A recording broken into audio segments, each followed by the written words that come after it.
particularly when someone gives me a big hug, I'll whisper in their ear, "It's the goddess within."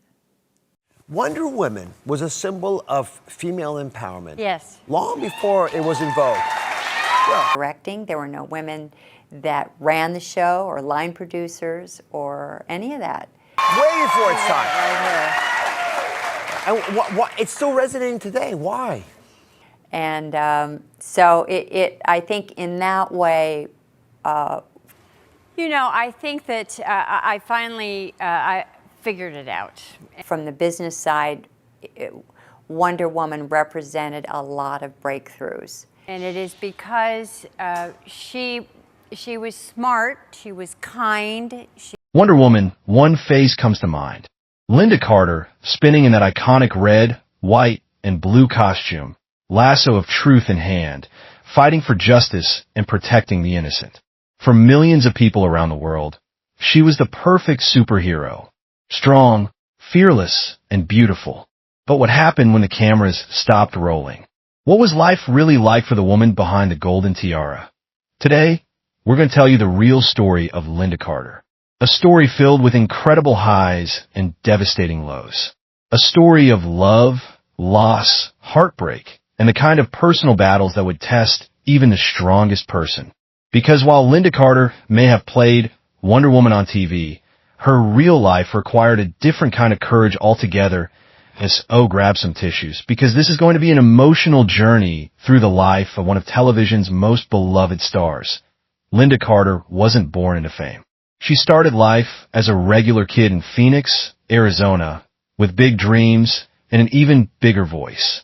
Her father had English and Irish roots, while her mother came from a Mexican family with Spanish and French heritage. Growing up with her brother Vincent and sister Pamela, Lynda was the kind of kid who always stood out from the crowd. At just 5 years old, she appeared on a local talent show. Can you imagine being that brave at such a young age? But that was just the beginning. Music became her first love, long before anyone ever thought about putting her in a superhero costume. In high school, she joined a band called Just Us. Picture this teenage girl playing alongside instruments like congas and acoustic guitars, already earning money by singing at a local pizza place when she was only 15. By 16, she had joined another band called The Relatives with her cousins, and that's where she met an actor named Gary Berghoff, who played drums for them.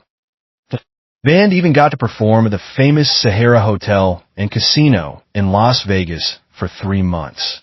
But here's the thing that shows you how young she still was. Lynda wasn't old enough to walk through the front door of the casino. She had to sneak in through the kitchen entrance every single night just to perform. Life as a young musician wasn't glamorous. In 1970, she joined a group called the Garfin Gathering, and their first show was at a Holiday Inn in San Francisco's Chinatown.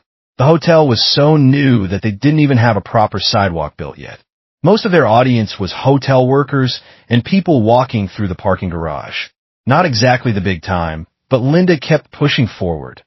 For years, she toured Nevada, playing in casino lounges from Lake Tahoe to Reno, performing night after night in front of small crowds. But by 1972, something inside her knew it was time for a change. She made the brave decision to leave music behind and chase a completely different dream: acting. That decision would change everything. In 1972, Lynda entered a local beauty contest in Arizona and won. This victory opened doors she never expected. She went on to represent Arizona in the Miss World USA pageant and took home the crown. Then she represented the entire United States in the Miss World competition and made it to the top 15 contestants from around the world. With this newfound attention, Lynda packed her bags and moved to New York City to study acting. She took classes at several acting schools, working hard to learn her craft. One of her acting partners during this time was someone who would later become very powerful in television, Les Moonves, who eventually became president of CBS. But the acting world was tough. Lynda's first real job came in 1974 when she appeared in just one episode of a police show called Nakia. After that, she made small appearances on popular shows like Starsky and Hutch. But mostly she was stuck doing low-budget movies that nobody really watched. By 1975, Lynda was almost ready to give up. She had only $25 left in her bank account and was seriously thinking about moving back to Arizona. She had given Hollywood her best shot, and it looked like it just wasn't going to work out. Then the phone rang. The call that changed her life was about a role that another actress, Joanna Cassidy, had just lost. They needed someone to play Wonder Woman, and they wanted Lynda Carter to audition.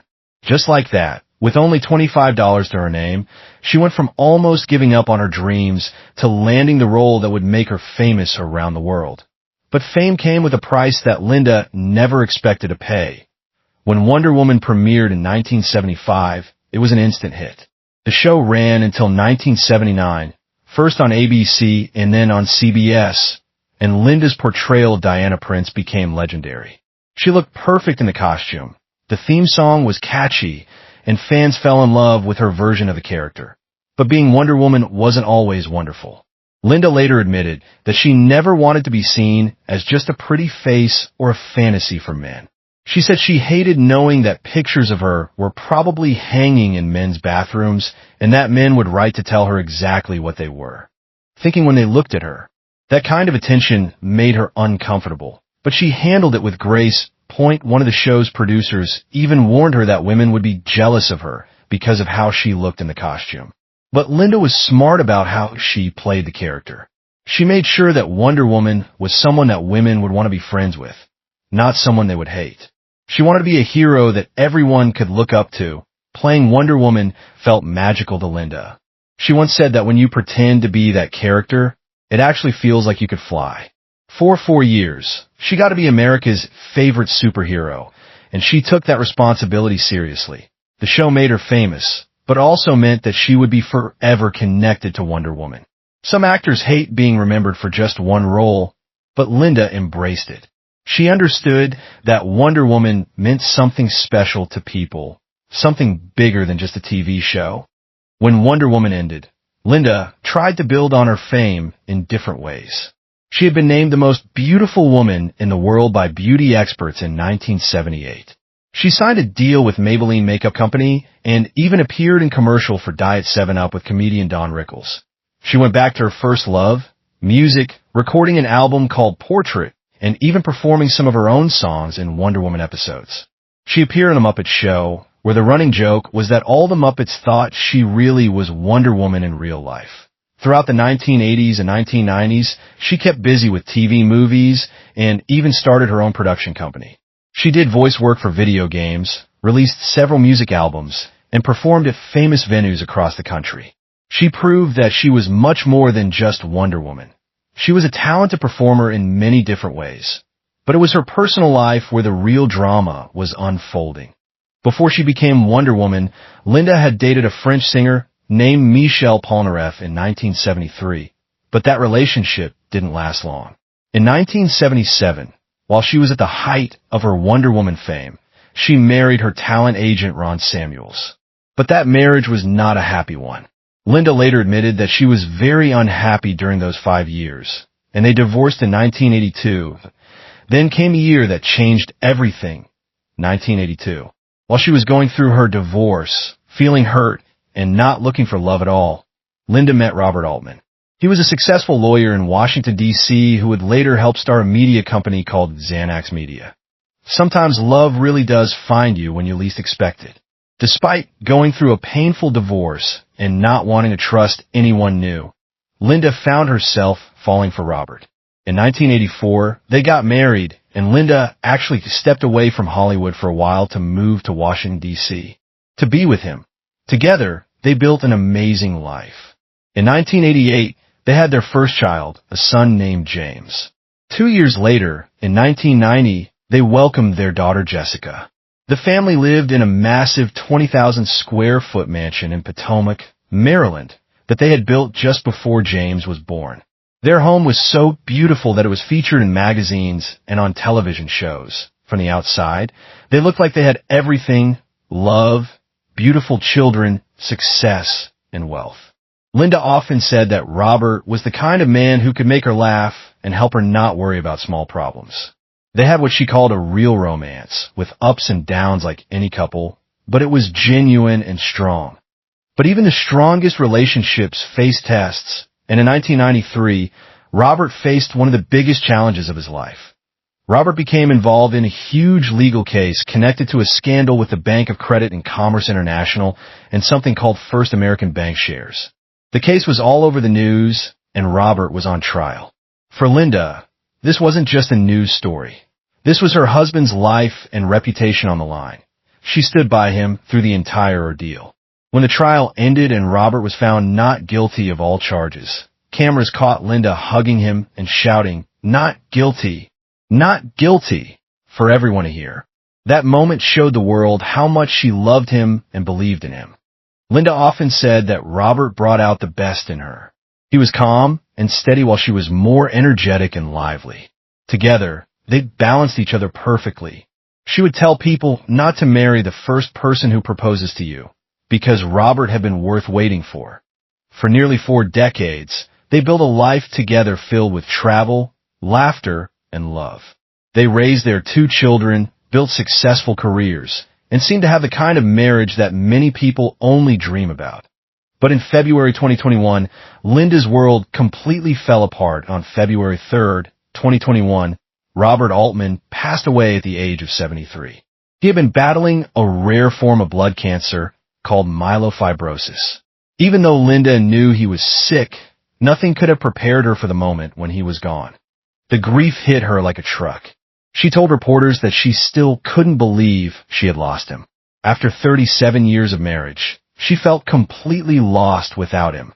She admitted that it was terrifying because she didn't know who she was without Robert by her side. The pain was overwhelming.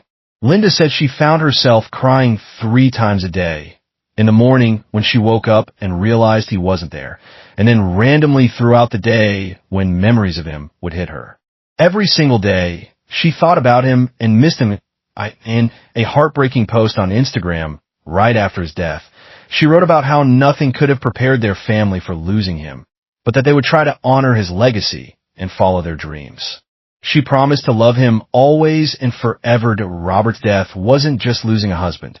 Lynda had lost her partner, her best friend, and the person who had been her anchor through everything for almost 40 years.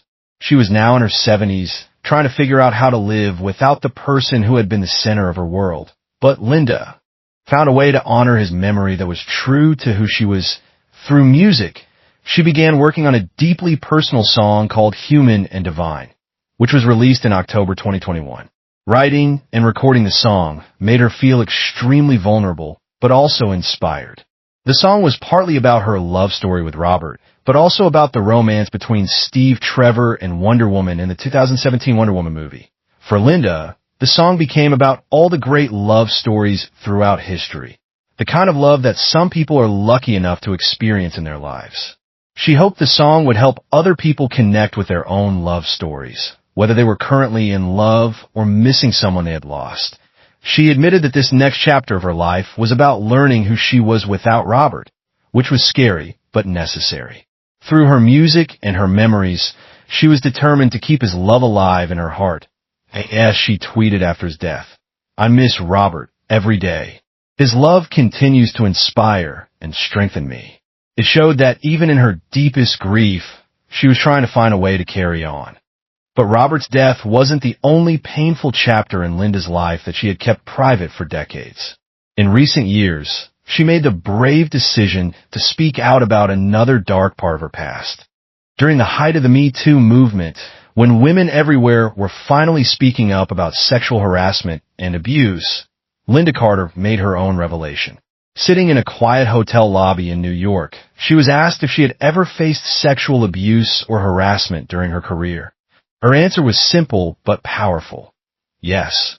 Lynda revealed that she had been sexually abused by someone in the entertainment industry, though she refused to name him or give details.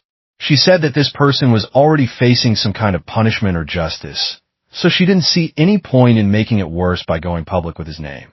She explained that legally, she couldn't do much about what had happened to her, but if she could, she would.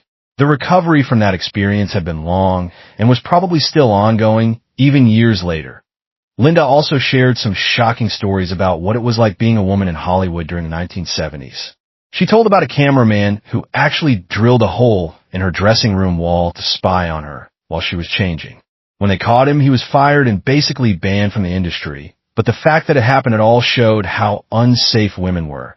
She talked about how women back then had to warn each other quietly about dangerous men in the industry. They would whisper to each other, "Watch out for that guy," because it was the only way to protect themselves. Speaking up publicly could get you blacklisted from getting work, so most women suffered in silence. Lynda explained that no woman was surprised by the number of Me Too stories that came out. Women have been trying to tell people about these problems for years, but nobody was listening. It took famous, powerful women speaking up about men like Harvey Weinstein before people finally started paying attention. She was careful to explain the difference between harmless flirting and the actual assault. If someone hit on her but backed off when she said no, that was one thing. But being cornered, locked in a room, or threatened was completely different and completely unacceptable. For Lynda, the Me Too movement was powerful because it finally gave women a voice that people would listen to. One woman spoke up, then another, and slowly the wall of silence that had protected bad men for decades began to crack. Despite all the pain she had experienced, Lynda never let it destroy her spirit or her love for the character that made her famous. When the new Wonder Woman movies came out starring Gal Gadot, Lynda was thrilled. She became close friends with the director, Patty Jenkins, and was incredibly proud of how the character was being portrayed for a new generation. She said that Patty got it. She understood the true balance of what Wonder Woman should be. Lynda was even asked to appear in the first Wonder Woman movie, but her concert schedule at the time made it impossible. However, she promised that if there was another chance and a good part for her, she would do it. That promise came true when she appeared in Wonder Woman 1984 in the post-credit scene as Asteria, the Golden Warrior Amazon. She explained that many actors try to distance themselves from famous roles because they want to show their range. But she felt differently about Wonder Woman. She knew very early on that this character was much bigger than herself, and trying to separate herself from what the character meant to other people would be silly.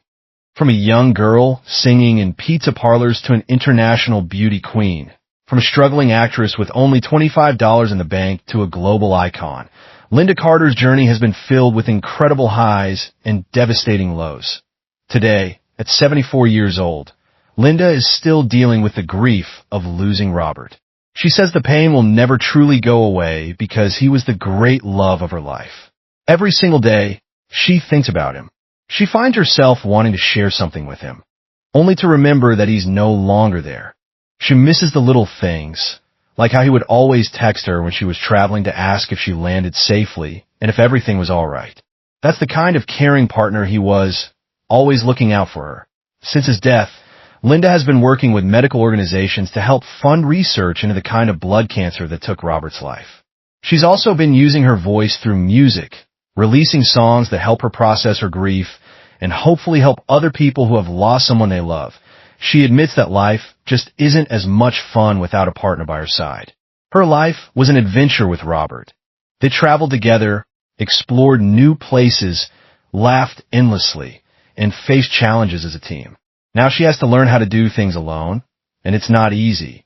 But she leans on her close friends and her 2 children, Jessica and James, who are also very close to their father. They talk about Robert often, keeping his memory alive and supporting each other through the grief.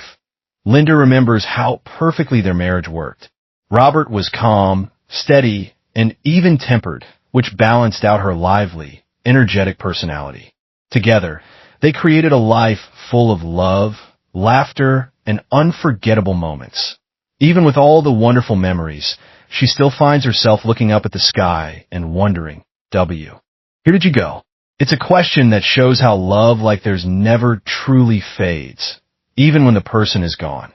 Lynda Carter's story is one of incredible strength in the face of unimaginable challenges. She faced harassment and abuse in an industry that didn't protect women. She stood by her husband during a very public legal battle. She built a career that lasted decades while raising 2 children. And now she's learning how to live with the devastating grief of losing her soulmate. Through it all, she has remained the same person who made Wonder Woman so special. Honest, strong, loving, and fierce. She has used her voice to speak up for other women, to honor her husband's memory, and to continue inspiring people around the world. The woman who once spun around in a golden lasso and fought for truth and justice has spent her real life doing exactly the same thing. She has shown us that real heroism isn't about having superpowers. It's about having the courage to keep going when life breaks your heart, to speak up when it's scary, and to love deeply even when you know it might hurt. Lynda Carter may have played Wonder Woman on television, but in real life, she became something even more powerful. She became a real-life example of what it means to be truly strong. So what do you think? Does learning about Lynda Carter's real-life struggles make you admire her even more? What's the first thing you remember about seeing her as Wonder Woman? Share your thoughts in the comments below. And if this story touched your heart the way it touched mine, please give this video a thumbs up, share it with someone who needs to hear about real strength and courage, and don't forget to subscribe for more incredible true stories about the people who have shaped our world. Thanks for watching, and I'll see you in the next video.